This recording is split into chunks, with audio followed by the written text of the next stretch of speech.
श्री दुर्गा सप्तशती चरित्र अथ कीलकम स्तोत्रम। श्री चंडिका देवी को नमस्कार है। मार्कंडे जी कहते हैं, विशुद्ध ज्ञान ही जिनका शरीर है, तीनों वेद ही जिनके तीन दिव्य नेत्र हैं, जो कल्याण प्राप्ति हेतु हैं तथा अपने मस्तक पर अद्र चंद्र का मुकुट धारण करते हैं, उन भगवान शंकर को नमस्कार है। मंत्रों का जो अभिकीलन है, अर्थात मंत्रों की सिद्धि में विघ्न उपस्थित करने वाले शाप रूपी कीलक का जो निवारण करने वाला है, उस सप्तशती स्तोत्र को संपूर्ण रूप से जानना चाहिए और जानकर उसका उपासना करनी चाहिए। यद्यपि सप्तशती के अतिरिक्त अन्य मंत्रों के जप में भी जो निरंतर लगा रहता है, वह भी कल्याण का भागी होता है। उसके भी उच्चाटन आदि कर्म सिद्ध होते हैं तथा उसे भी समस्त दुर्लभ वस्तुओं की प्राप्ति हो जाती है। तथापि जो अन्य मंत्रों का जप न करके केवल इस सप्तशती नामक स्तोत्र से ही देवी की स्तुति करते हैं, उन्हें स्तुति मात्र से ही सच्चिदानंदन स्वरूपिणी देवी सिद्ध हो जाती है। उन्हें अपने कार्य की सिद्धि के लिए मंत्र, औषधि तथा अन्य किसी साधन के उपयोग की आवश्यकता नहीं रहती। बिना जप के ही उनके उच्चाटन आदि समस्त अविचारिक कर्म सिद्ध हो जाते हैं। इतना ही नहीं, उनकी संपूर्ण अभीष्ट वस्तुएं भी सिद्ध हो जाती हैं। लोगों के मन में यह शंका थी कि जब केवल सप्तशती की उपासना से अथवा सप्तशती को छोड़कर अन्य मंत्रों की उपासना से भी समान रूप से सब कार्य सिद्ध होते हैं, तब इनमें श्रेष्ठ कौन सा साधन है।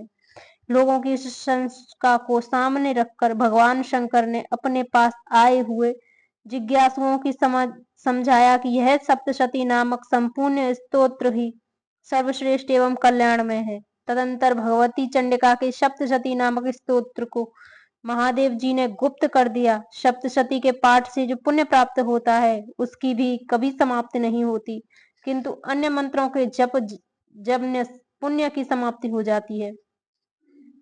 अतः भगवान शिव ने अन्य मंत्रों की अपेक्षा जो सप्तशती की ही श्रेष्ठता का निर्णय किया, उसे यथार्थ ही जानना चाहिए।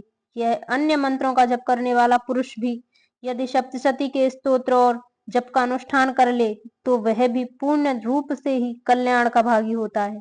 इसमें तनिक भी संदेह नहीं है।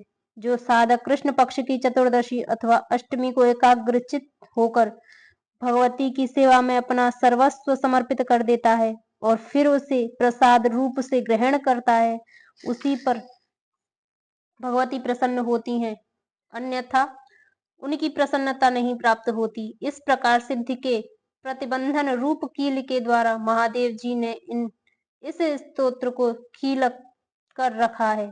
जो पूर्वोक्त रीति से निष्कीलन करके इस सप्तशती स्तोत्र का प्रतिदिन स्पष्ट उच्चारण पूर्वक पाठ करता है, वह मनुष्य सिद्ध हो जाता है।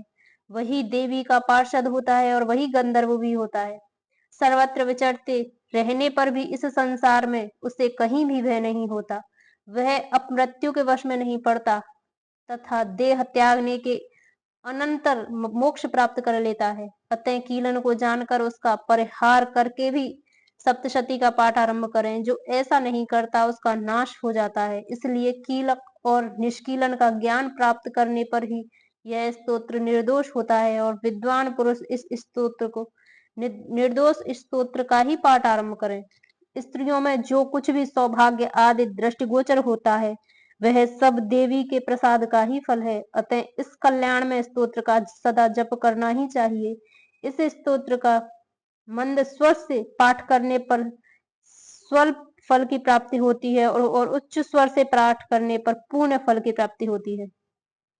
अतः उच्च स्वर से ही इसका पाठ आरंभ करना चाहिए। जिनके प्रसाद से ऐश्वर्य, सौभाग्य, आरोग्य, संपत्ति, शत्रुनाश तथा परम मोक्ष की सिद्धि होती है, उन कल्याणमयी जगदम्बा की स्तुति मनुष्य क्यों नहीं करते।